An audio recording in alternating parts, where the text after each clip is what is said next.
शांति।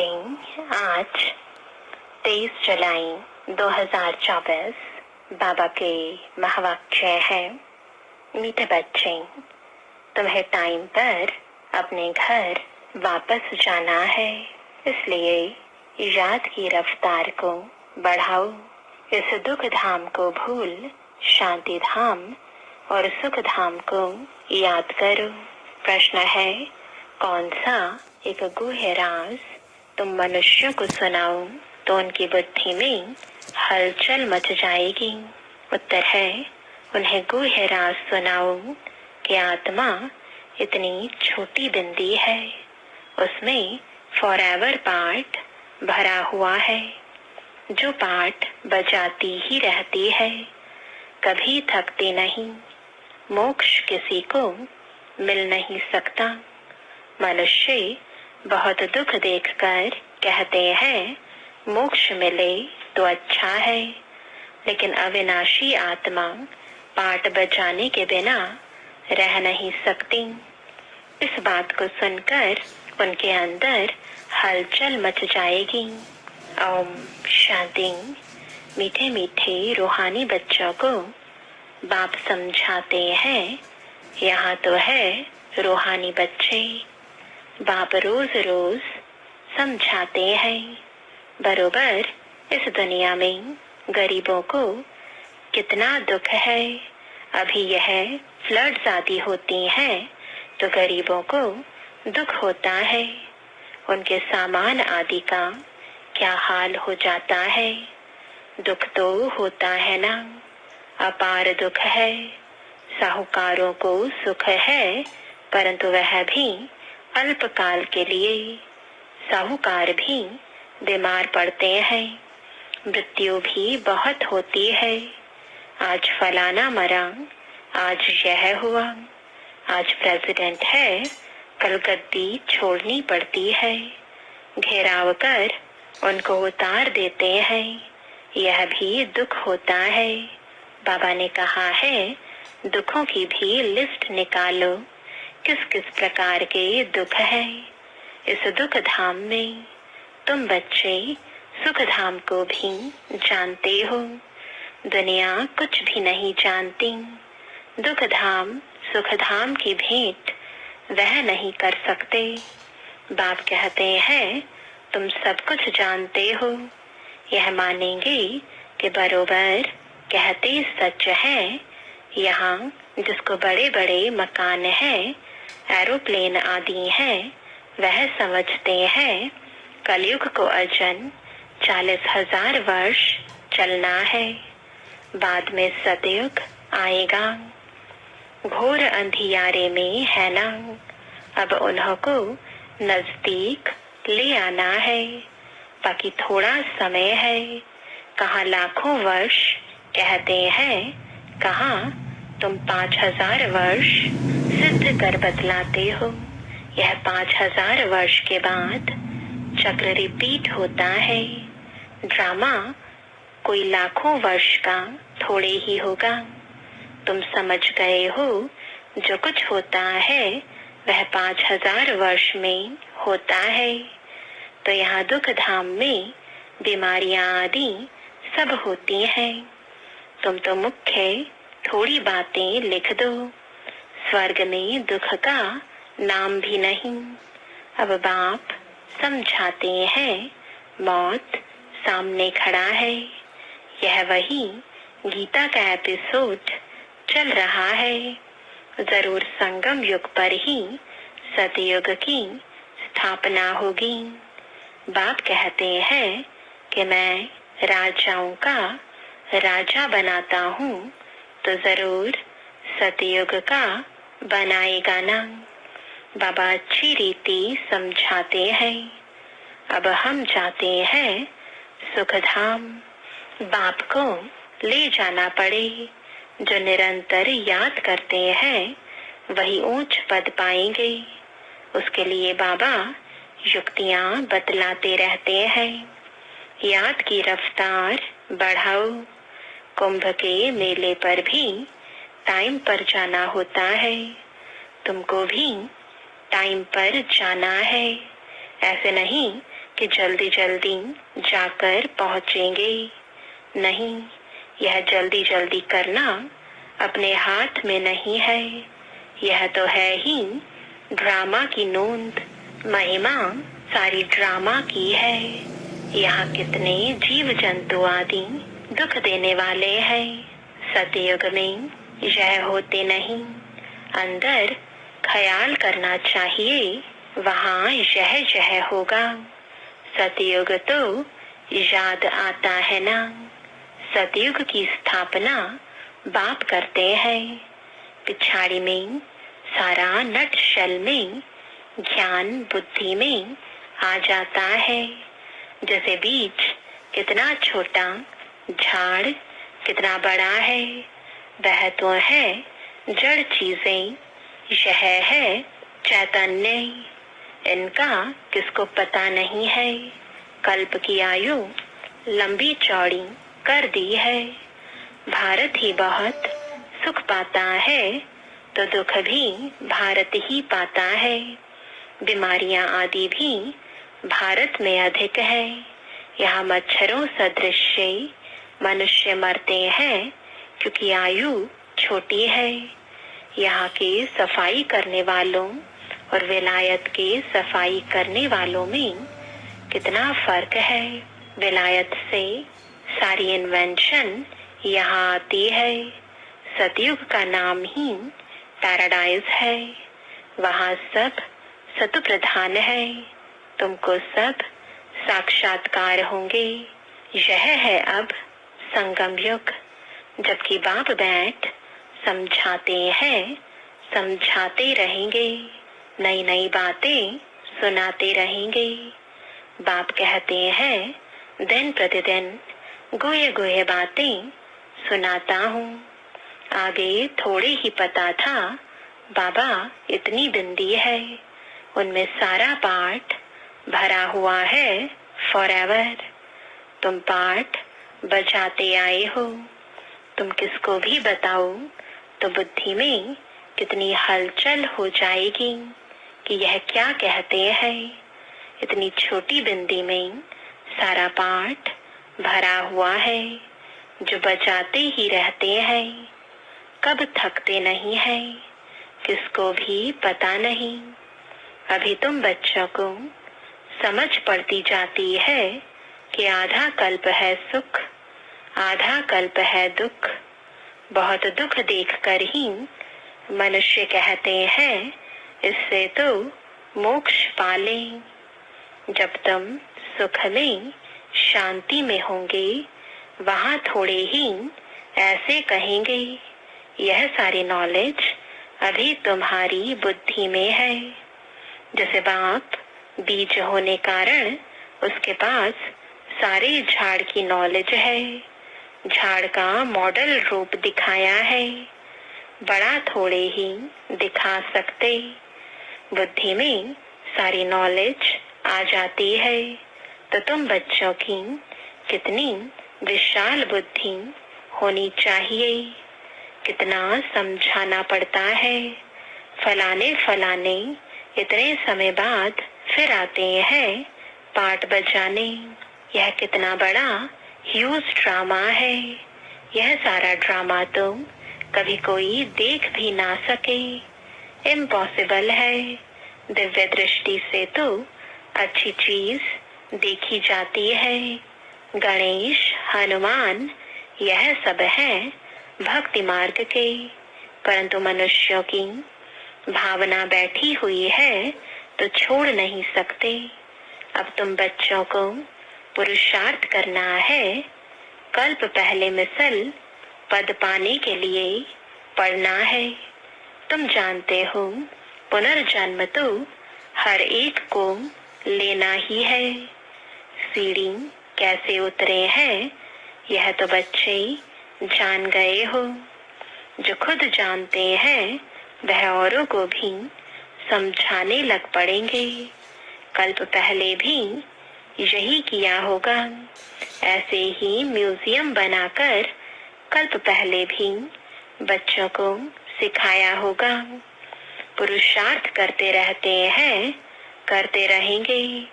Drama में नोंद है, ऐसे तो ढेर हो जाएंगे। गली गली घर घर में यह स्कूल होगा। है सिर्फ धारणा करने की बात। बोलो, तुम्हारे 2 बाप हैं, बड़ा कौन ठहरा? उनको ही पुकारते हैं, रहम करो, कृपा करो। बाप कहते हैं, मांगने से कुछ भी नहीं मिलेगा। हमने तो रास्ता बता दिया है। मैं आता ही हूँ रास्ता बताने। सारा झाड़ तुम्हारी बुद्धि में है। बाप कितनी मेहनत करते रहते हैं। बाकी बहुत थोड़ा टाइम बचा है। मुझे सर्विसेबल बच्चे चाहिए। घर घर में गीता पाठशाला चाहिए। और चित्र आदि ना रखो, सिर्फ बाहर में लिख दो। चित्र तो यह बैज ही बस है। पिछाड़ी में यह बैज ही तुमको काम में आएगा।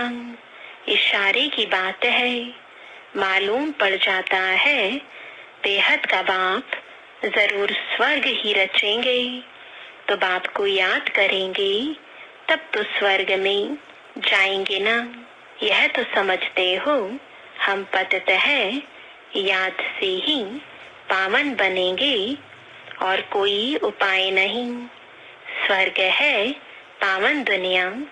स्वर्ग का मालिक बनना है तो पावन जरूर बनना है।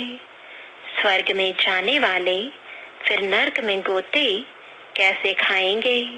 इसलिए कहा जाता है, मन मना भव। बेहद के बाप को याद करो तो अंतमति सुगति होगी। स्वर्ग में जाने वाले विकार में थोड़े ही जाएंगे। भक्त लोग इतना विकार में नहीं जाते। सन्यासी भी ऐसे नहीं कहेंगे पवित्र बनो, क्योंकि खुद ही शादियां कराते हैं। वे गृहस्थियों को कहेंगे मास मास में विकार में जाओ। ब्रह्मचारियों को ऐसे नहीं कहेंगे कि तुम्हें शादी नहीं करना है। तुम्हारे पास गंधर्वी विवाह करते हैं, फिर भी दूसरे दिन खेल खलास कर देते। माया बहुत कशिश करती है, तो भी पवित्र बनने का पुरुषार्थ इस समय ही होता है। फिर है प्रारब्ध। वहां तो रावण राज्य ही नहीं, क्रिमिनल ख्यालात ही नहीं होती। क्रिमिनल रावण बनाता है, सिविल शिव बाबा बनाते हैं। यह भी याद करना है। घर घर में क्लास होगा तो सब समझाने वाले बन पड़ेंगे। घर घर में गीता पाठशाला बनाए, घर वालों को सुधारना है। ऐसे वृद्धि होती रहेगी। साधारण और गरीब वह जैसे हम जीन्स ठहरे। बड़े बड़े आदमियों को छोटे छोटे आदमियों के सत्संग में आने में भी लज्जा आएगी, क्योंकि सुना है ना जादू है, भाई बहन बनाती है। अरे यह तो अच्छा है ना। गृहस्थी में कितने झंझट होते हैं, फिर कितना दुखी होते हैं। यह है ही दुख की दुनिया। अपार दुख है, फिर वहां सुख भी अपार होगा। तुम कोशिश करो लिस्ट बनाने की। 25-30 मुख्य मुख्य दुख की बातें निकालो। बेहद के बाप से वर्षा पाने के लिए कितना पुरुषार्थ करना चाहिए। बाप इस रथ द्वारा हमको समझाते हैं। यह दादा भी स्टूडेंट है, देहधारी सब स्टूडेंट है। टीचर पढ़ाने वाला है विदेही, तुमको भी विदेही बनाते हैं। इसलिए बाप कहते हैं शरीर का भान छोड़ते जाओ। यह मकान आदि कुछ भी नहीं रहेगा, वहां सब कुछ नया मिलना है। पिछाड़ी में तुमको बहुत साक्षात्कार होंगे। यह तो जानते हो उस तरफ विनाश बहुत हो जाएगा एटॉमिक बॉम्ब से। यहाँ के लिए है रक्त की नदियाँ, इसमें टाइम लगता है। यहाँ का मौत बड़ा खराब है। यह अविनाशी खंड है। नक्शे में देखेंगे हिंदुस्तान तो एक जैसे कोना है। ड्रामा अनुसार यहाँ उनका असर आता ही नहीं है। यहाँ रक्त की नदियाँ बहती हैं। अभी तैयारियां कर रहे हैं। हो सकता है पिछाड़ी में इनको बॉम्ब्स भी लोन देंगे। बाकी वह बॉम्ब्स जो फेंकने से ही दुनिया खत्म हो जाए, वह थोड़े ही लोन पर देंगे। हल्की क्वालिटी के देंगे। काम की चीजें थोड़े ही किसको दी जाती हैं। विनाश तो कल्प पहले मिसल हो ही जाना है, नई बात नहीं। अनेक धर्म विनाश, एक धर्म की स्थापना। भारत खंड कभी विनाश को नहीं पाता है। कुछ तो बचने ही है। सब मर जाएं, फिर तो प्रलय हो जाए। दिन प्रतिदिन तुम्हारी बुद्धि विशाल होती जाएगी। तुमको बहुत रिगार्ड रहेगा। अभी इतना रिगार्ड थोड़े ही है, तब तो कम पास होते हैं। बुद्धि में आता नहीं है कितनी सजाएं खानी पड़ेंगी, फिर आएंगे भी देरी से। गिरते हैं तो फिर की कमाई चट हो जाती है। काले के काले बन जाएंगे, फिर वह खड़े हो ना सके। कितने जाते हैं, कितने जाने वाले भी हैं। खुद भी समझ सकते हैं इस हालत में शरीर छूट जाए तो हमारी क्या गति होगी। समझ की बात है ना। बाप कहते हैं तुम बच्चे हो, शांति स्थापन करने वाले।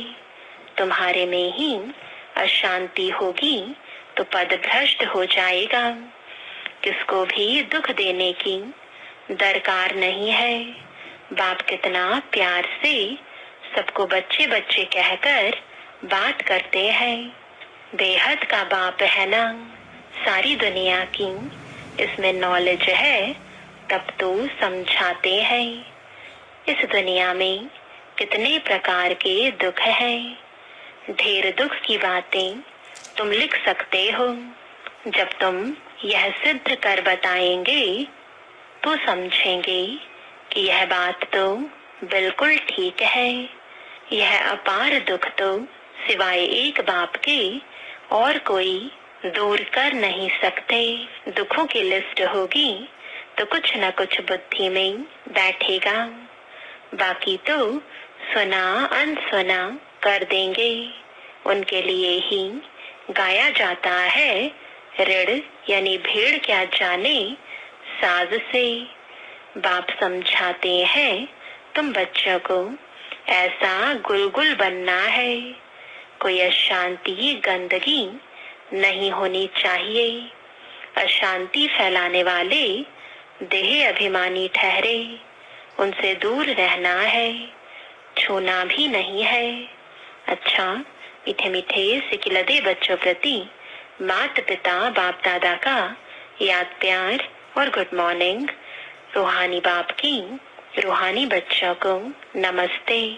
रूहानी बच्चों की रूहानी बाप दादा को गुड मॉर्निंग और नमस्ते।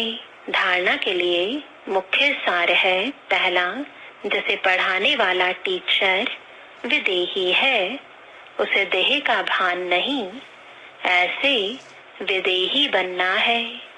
शरीर का भान छोड़ते जाना है। क्रिमिनल आई को बदल सिविल आई बनानी है। दूसरा, अपनी बुद्धि को विशाल बनाना है। सजाओं से छूटने के लिए बाप का व पढ़ाई का रिगार्ड रखना है। कभी भी दुख नहीं देना है, अशांति नहीं फैलानी है। वरदान है ब्राह्मण जीवन की नेचुरल नेचर द्वारा पत्थर को भी पानी बनाने वाले मास्टर प्रेम के सागर भव।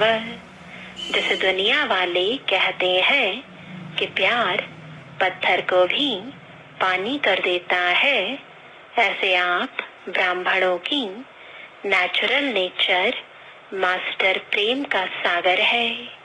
आपके पास आत्मिक प्यार, परमात्मा प्यार की ऐसी शक्ति है जिससे भिन्न भिन्न नेचर को परिवर्तन कर सकते हो। जिसे प्यार के सागर ने अपने प्यार स्वरूप की अनादि नेचर से आप बच्चों को अपना बना लिया, ऐसे आप भी मास्टर प्यार के सागर बन विश्व की आत्माओं को सच्चा निस्वार्थ आत्मिक प्यार दो, तो उनकी नेचर परिवर्तन हो जाएगी। स्लोगन है अपनी विशेषताओं को स्मृति में रख उन्हें सेवा में लगाओ, तो उड़ती कला में उड़ते रहेंगे। ओम शांति।